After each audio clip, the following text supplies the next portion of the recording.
À chaque reprise, je reprends conscience, il renouvelle, ça s'est répété 3 fois. Après avoir terminé cette phase, ils m'ont amené dehors, ils m'ont attaché, ils m'ont versé beaucoup d'eau. J'ai été là-bas, j'ai trouvé une grande eau, beaucoup de répétitions d'eau nécessaire. Alors, à cette époque, il faisait tellement frais. Même avec les vêtements, on ne pouvait pas tenir. Mais sans vêtements, ça a été très difficile. Après ça, ils m'ont dit que je suis récalcitrant. Alors, étant récalcitrant, ils ont dépêché un capitaine au nom d'Alioune qui devrait me déporter vers Jérida. Mais pour y de Tchadel, que 2009 is ready. Aujourd'hui, il m'a dit qu'on a eu le Dieu, 2009 is ready. Le JP aujourd'hui, il faut me battre pour un ou deux jours de l'île, à peu près 1 heure de temps, de me péter à Chouli. Chouli dit que c'est une mode, me péter au moins. Et Jamma, au mois de 2009, qu'on a appuyé pour tout dit, Haya de Nang, voilà Haya de Jamma. Kujudu yida ababa yide ababa fam de ko wada hen ko kadi ko be jogi ko filuji kura walla filuji jamdi e kabar dum ko loci juude yimbe foko manata e gor naado do foko manata ko yeso mum ne no wada certul dano bi piata neddo ha jam ha tan ono futri wonti ko wedi jam kadi wana bede tilka wana tilka wana dum wana dum ko hole lakku min goniri non kono abbo 2 heures de temps de min bopiti min badi don balde jeetati nyande jeene berde nyande hen délégation ummi gayen colonel hande o do woni colonel hono commandant SMP2 kanjum jogino commandant kanjum jogino renseignement mauritanie fof Elivar qui a dit van Pogue kanyum ay wonna arde délégation non de capitaine qui dit wala tassi ene wonde ni na ba ko wonna ngare défendre min badi don mbadde mabbe 48 heures interrogatoire men hakkunde men mabbe ko hay kongol guro ala ko number ma so wonna est ce que ada andi Sénégal est ce que ada andi baba mal est ce que ada andi ngedon baba hono non gede kalni ciofde di ciulsi de.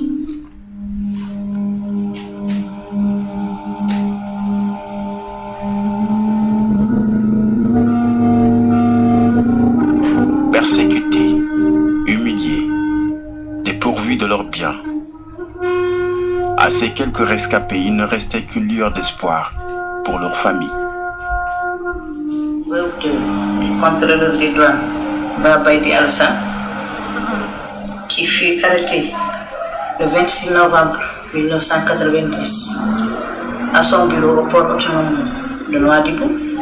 et il a été exécuté le 27 à 5 h du matin à la brigade de gendarmerie de Kansado de Nouadhibou. Je suis resté 3 mois et 10 jours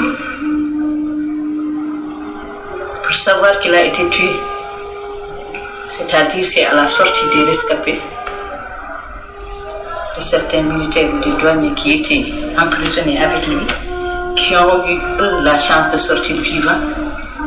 qui ont dit qu'il a été tué. Et ceci c'est après avoir fait des recherches. On a été presque dans tout Nouadhibou, à la douane d'abord, au commissariat, à la brigade de gendarmerie même, là l'ont tué. Et à chaque fois qu'on y va, on dit qu'il est parti en mission. Donc c'est, comme je vous l'ai dit, c'est à la sortie des rescapés qu'on a été vraiment certain qu'il a été tué. Interrogatoire on de aride ko don hankali cadel de puddi ko don min naaji hankali golle ko don piile de gal den piile burde musde ko don neddo nangi ta sa wala man ngudde barat sa na wala man ngudde piya hay gudala ko ala biyo mo wisay et on sa woni ton commandant bazo on certain Makhtar Diabo Dixebe eni mi wiete ko Makhtar Touri kono do sali ba Hamidou ha juri mi anda dum joni de kono mi ngandino ko Makhtar Touri ko chapato bodeji toy kono ko moji halbula moji safa on wonno commandant base o Maguette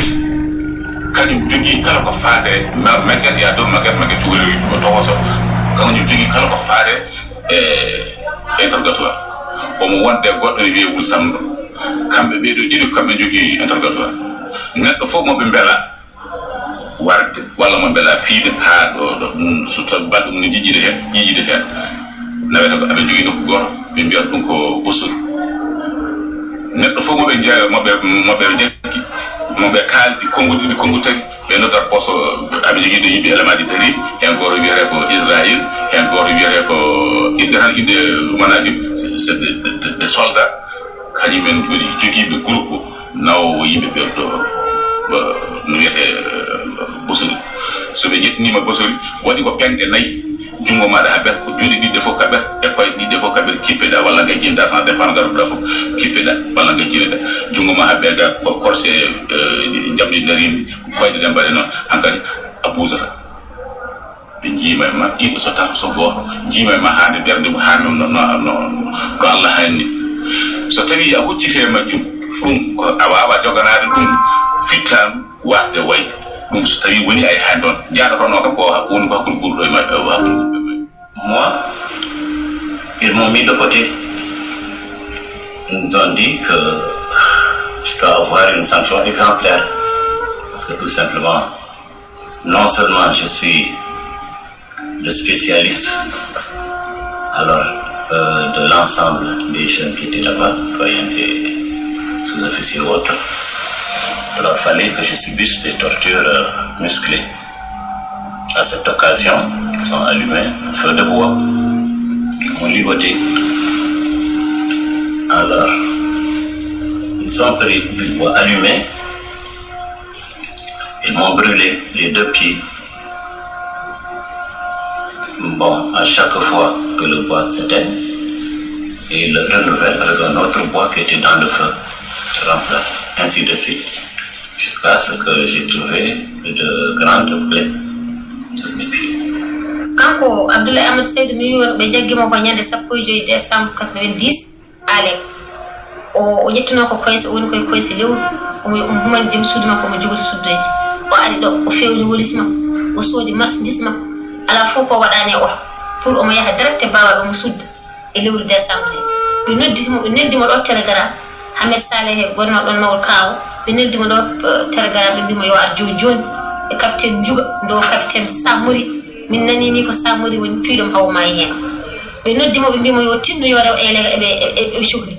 o ala min allahumma dal mi elek sab ko mi jettudo koy sam ko mi desuyo ko mi keppa be noddi o yehi ron o yaade marchandise makko o leeni o nelda kaake de babal kono o yaade kaake de tan fay ale ndeen yettima tan ndeke ko be nangi mo be nangi oto mo jogino bagage o golis debbo marchandise mo jettuno ration mo jettuno fo be nangi hala wonti o areta o fara be paari mo hedde no wi'eno bok diida e aslat ala ni don be maranno don be tortirtuno kala ko be ittuno daani ma ko don be narno wanno ka be nay mo don be tortirimo be piimo weeti be joltini be oto be ciini be kambe fo be gaddi be ha do o taji do en naati to wuro hen. Le 28 novembre 1990 à Inal, 28 négro-mauritaniens sont pendus pour célébrer le 30e anniversaire de l'indépendance de la Mauritanie par le gouvernement de Wultaya. C'est ainsi que l'adjudant-chef Abdoulaye Djiko, le sergent Mbodj Abdelkadessi, sergent-chef Lamtoro Kamara et d'autres sont pendus. Au Iko. Je suis un orphelin d'un victime militaire pendu à Inal en 1990. Depuis 1990, j'ai vécu tout près de ma mère, qui a fait tout pour que nous ayons une bonne éducation. Jusqu'à l'âge où nous sommes, où je suis engagé en tant qu'orphelin au sein d'une association dénommée COVICIM. Le COVICIM, c'est le collectif des orphelins des victimes civiles et militaires. Là où nous sommes, nous réclamons qu'il y ait la vérité sur les faits. Survenus pendant les années de braise, et aussi qu'il y ait de la justice. Car non seulement l'État a reconnu le 25 mars 2009 à Kahiti des exactions que Maouya et ses collègues avaient commis. Et nous, les orphelins, là où nous sommes, tous contactons dans notre pays pour qu'il y ait la paix, la justice et la vérité, car non seulement nous sommes les enfants de ces victimes, mais aussi les gestionnaires, leurs enfants doivent savoir le tort qu'ils ont commis à leurs frères d'armes. De ce fait, tout ce que nous demandons devant l'opinion nationale et devant l'opinion internationale, que la justice soit faite. Et les commanditaires comme Maouya, qui est actuellement exilé à Qatar, qui soit extradé,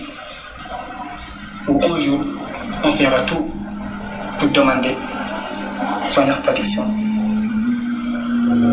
en Mauritanie. Plus d'une centaine d'individus ont été tués dans des conditions atroces. Certains sont enterrés vivants, d'autres écartelés entre deux véhicules, d'autres pendus courts, tout simplement.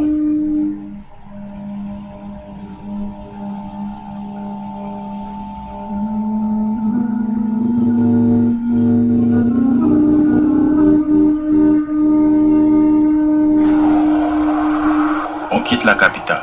pour nous rendre dans un camp de repatriés à Gourdjou, à 7 km de Kaïdi, un village situé à 450 km au sud de Nouakchott.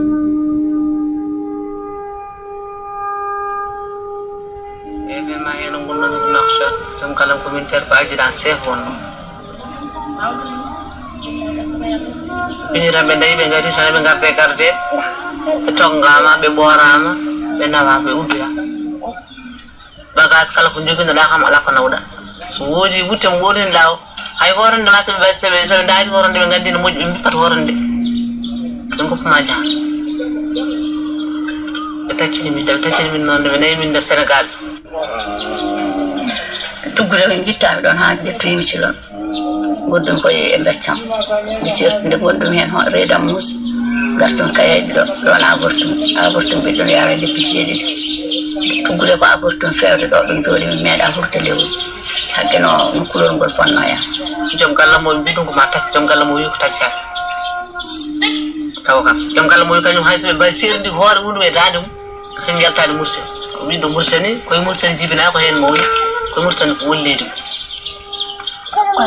ala ko do ndabe daddirani dum pour yidde warde dum kono ma taw gaynaani Allah wadi minen min jeeyi min tati min goni toon ha ko wiya e ngari so don kot leydi mon ko mamin bad dum mamin bay non dum mamin badan